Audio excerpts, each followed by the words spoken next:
chirurgicale. C'est véritablement la chirurgie qui les aide à redevenir, à retrouver leur dignité. La campagne se poursuit et ira jusqu'à mi-avril 2016. Et notez également que les populations du Nord Kivu vont bientôt accéder aux médicaments essentiels de bonne qualité qui seront désormais stockés dans un entrepôt construit selon les normes appropriées. L'association régionale d'approvisionnement en médicaments essentiels, le ASRAMES, vient de débuter la construction de ces entrepôts. C'est le vice-gouverneur du Nord Kivu qui a procédé à la pose de la première pierre pour la construction de ces entrepôts. Reportage de Hortense Tabakou. C'est la pose de la première pierre de construction de ces grands chantiers d'entreposage que va construire l'association d'approvisionnement à médicaments essentiels ASRAMES pour une capacité de 12 000 mètres cubes qui a précédé la visite du chantier par le vice-gouverneur de province. À en croire le président du conseil d'administration d'ASRAMES, le choix de cette ossature vise non seulement à répondre aux normes internationales, mais aussi à la vision du chef de l'État. Plus de 2 millions de dollars américains, tel est le coût global pour réaliser cet ouvrage en 6 mois. Pour Prudence Mitangalandeba, ASRAMES veut ainsi accomplir sa mission, celle d'utilité publique. Le choix de cette ossature vise non seulement à répondre aux normes internationales en la matière, mais aussi et surtout matérialiser la vision du chef de l'État dans le cadre de la révolution de la modernité.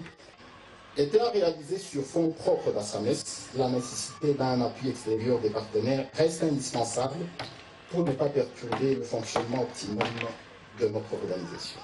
Le gouvernement du Nord Kivu ne manque pas de louer ses partenariats ASRAMES gouvernement congolais. Le vice-gouverneur Maître Feller Lutaïchiroa revient ici sur l'importance de cette réalisation. Notre province, toujours à travers nos partenaires ASRAMES, va desservir toutes les centrales de distribution régionales de la partie est de la République démocratique du Congo. Notre pays, à travers nos partenaires ASRAMES, fait partie des pays abritant les 11 centrales d'achats humanitaires reconnues au monde par l'Union européenne. Notez que ces entrepôts vont reposer sur une fondation semelle isolée en béton armé et en structure métallique du type modulaire, ce pour une reprise de toutes sortes de charges, a confié l'ingénieur architecte. Et puis la ville de Lissala, chef-lieu de la province de la Mongala, totalement éclairée. Le gouvernement central vient de venir en aide à l'exécutif provincial pour la mise en marche de la centrale SNEL Lissala. Le commissaire spécial de la Mongala remercie le chef de l'État, initiateur de la révolution de la modernité pour la relance du secteur énergétique à la Mongala. Omer Moukinda. Promouvoir le développement durable à la base pour le bien-être de la population, cette tâche assignée aux commissaires spéciaux par le gouvernement de la République est en train d'être matérialisée dans la province de la Mongala. La ville de Lissala, longtemps plongée dans le noir, vient d'être éclairée et c'est grâce à l'initiative du commissaire spécial de cette province qui s'est impliqué pour les travaux de réhabilitation de la centrale de la SNEL Lissala. Les habitants de Lissala qui n'ont plus revu leurs ampoules allumées sont dans l'effervescence.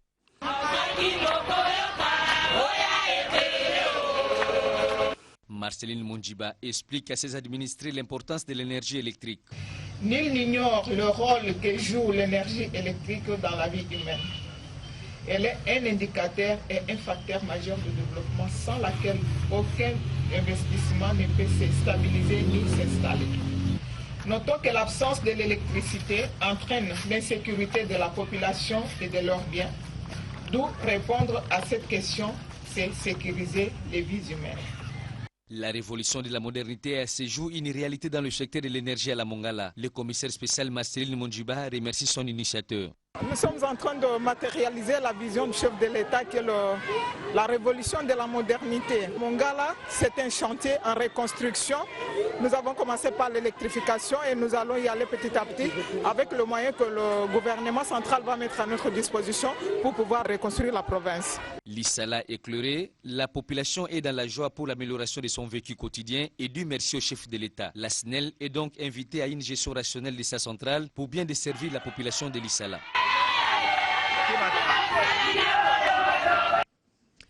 Et puis les locaux contenant les archives des titres immobiliers de la division foncière de la Lukunga dans la commune de la Gombe, incendiés. L'origine de l'incendie reste méconnue. Le ministre des Affaires foncières a effectué une descente sur le lieu pour constater les dégâts. Près de 30% des archives des titres immobiliers ont été incendiées. Vous suivrez les images dans nos prochaines éditions. Le gouverneur de la province du Nord Kivu, Julien Paluku Kahongya, a inspecté ce mercredi les travaux de modernisation de la route allant du rond-point Chinexé jusqu'au cercle sportif dans la ville de Goma. Travaux exécutés avec l'appui financier des opérateurs économiques du Nord Kivu.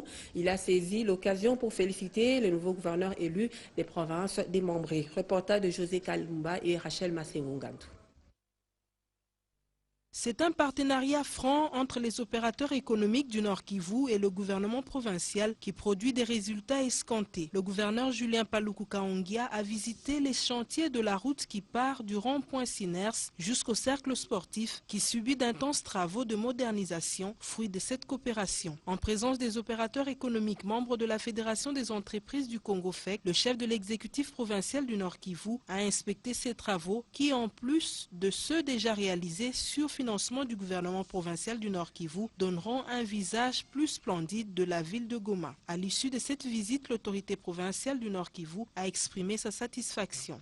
Alors on est venu inspecter les travaux pour voir comment l'entreprise qui a été sélectionnée est en train de réaliser ces grands travaux ici que nous saluons, pour vous montrer qu'avec la fin de la guerre, il y a des dividendes qu'on gagne.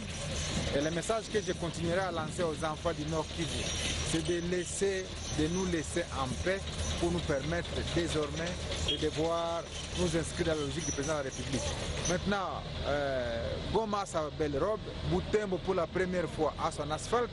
Demain, ça sera béni. Occasion pour le numéro 1 du Nord Kivu de présenter au tout nouveau gouverneur élu un message d'encouragement. Tout est possible avec peu de moyens, leur a-t-il dit, tout en leur transmettant ses sincères félicitations. À l'instar des grandes villes de la République, celles du Nord Kivu, Goma, Butembo et Beni changeront d'image grâce à la détermination du numéro 1 du Nord Kivu qui tient à matérialiser la vision du chef de l'État Joseph Kabila, la révolution de la modernité.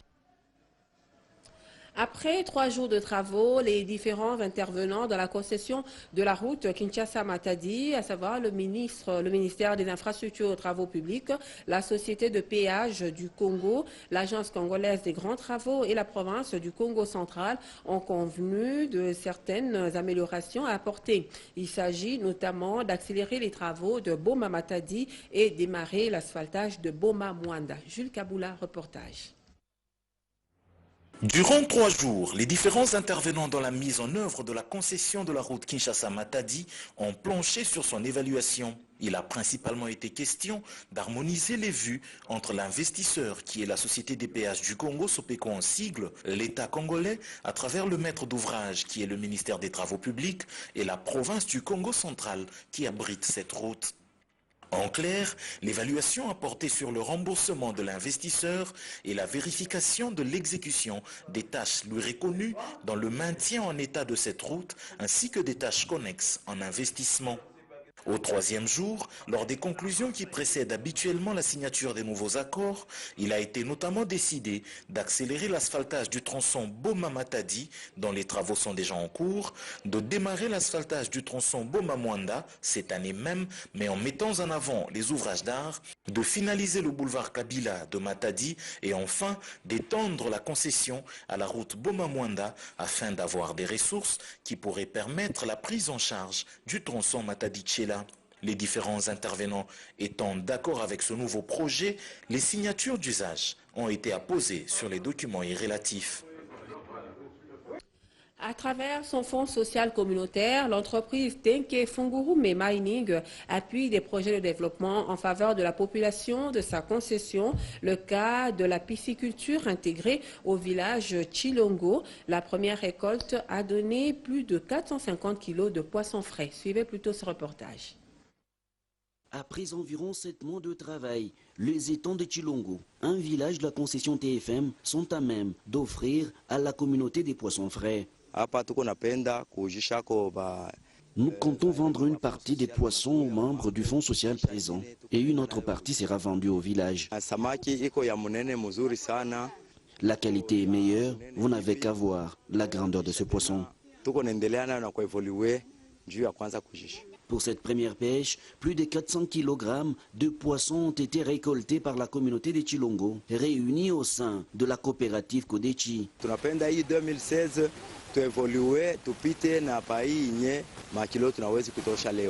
Notre souhait est de faire encore mieux pour cette année et nous disons merci au Fonds social communautaire de TFM pour son appui.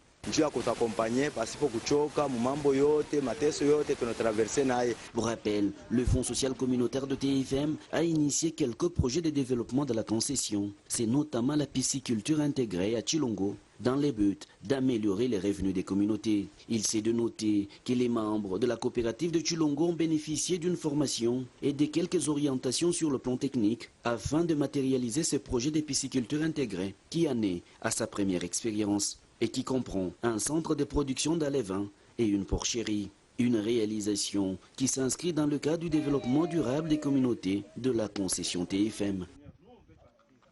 Et puis la situation à la Banque internationale pour l'Afrique au Congo, BIAC, est rentrée à la normale. L'annonce a été faite hier par le gouverneur de la Banque centrale du Congo, Deogracias Mutombo, qui confirme cette reprise effective des activités de la BIAC depuis hier mardi et rassure que cette troisième banque du pays ne connaîtra plus de difficultés de trésorerie. Papi Boaboui, on l'écoute. Nous confirmons l'effectivité de la reprise des activités de la BIAC, Banque internationale pour l'Afrique au Congo, ce mardi 5 avril 2016, comme annoncé le dimanche passé dans notre communication. Avec cet accompagnement de la Banque centrale et du gouvernement, nous assurons encore une fois que la continuité d'activité de cette banque est effective et que cela va dans le sens de la normalisation progressive de son fonctionnement, étant donné que la Banque centrale, en tant que l'autorité de régulation et de contrôle, va poursuivre les suivis très rapprochés des activités de cette banque qui est en train de sortir lentement des difficultés de liquidité. Et c'est pour nous l'occasion de remercier les clients, les déposants par leur comportement, parce que non seulement on a enregistré les retraits, mais on a également enregistré les versements par certains clients et déposants. Donc cela témoigne de la confiance que le public et que les clients ont dans cette grande banque. C'est une banque hautement systémique et qu'il faut à tout prix soutenir. Je voudrais également souligner que les véritables propriétaires d'une banque sont les déposants. Donc on a besoin que les déposants, les clients comprennent qu'il est important de protéger sa banque, de la soutenir et de ne pas exercer une pression, surtout par de retraits massifs des dépôts, parce que même une banque en très bonne santé, lorsqu'elle est confrontée à ce genre de comportement rué sur elle, que tout le monde veut retirer, elle va sombrer dans des difficultés. Dans le domaine de l'éducation, une délégation des étudiants de la Haute École Galilée de Belgique est à Kinshasa depuis hier mardi. Au total, 15 étudiants venus pour des enseignements riches en pédagogie. Le séjour de 18 jours à Kinshasa est consécutif à l'invitation du collège Saint-Damien de la commune de Ngalema qui veut renforcer les capacités de ses élèves dans le domaine de la recherche pédagogique. Elvis Ngwala, c'est son explication. Ce ne sont pas des touristes, mais plutôt des encadreurs et étudiants de l'Institut supérieur de pédagogie Galilée de Bruxelles en Belgique qui sont accueillis ce jour à l'aéroport d'Ndili. Ils sont là pour des échanges pédagogiques avec des écoles de Kinshasa. Cette année, le choix a été porté sur le collège Saint-Damien de la commune de Ngalema, cette jeune école avec ses 3 ans d'existence, mais qui s'affirme le jour le jour parmi les grandes. À la tête de la délégation de ce 15 étudiants de la Haute École Galilée de Belgique, Françoise Gelin et Geneviève Cattier, elles attendent beaucoup de ce séjour. Ça fait 7 ans que je viens avec des étudiants et qu'on collabore avec différentes écoles de Kinshasa pour échanger nos pratiques pédagogiques. Les étudiants peuvent découvrir comment on travaille ici, peuvent découvrir comment on vit ici. C'est un nouvel horizon. Certains ne sont jamais venus en Afrique. En plus, ils ont choisi de venir travailler à Kinshasa parce que ça fait partie de leur projet professionnel. Et donc, pour eux, c'est une expérience enrichissante.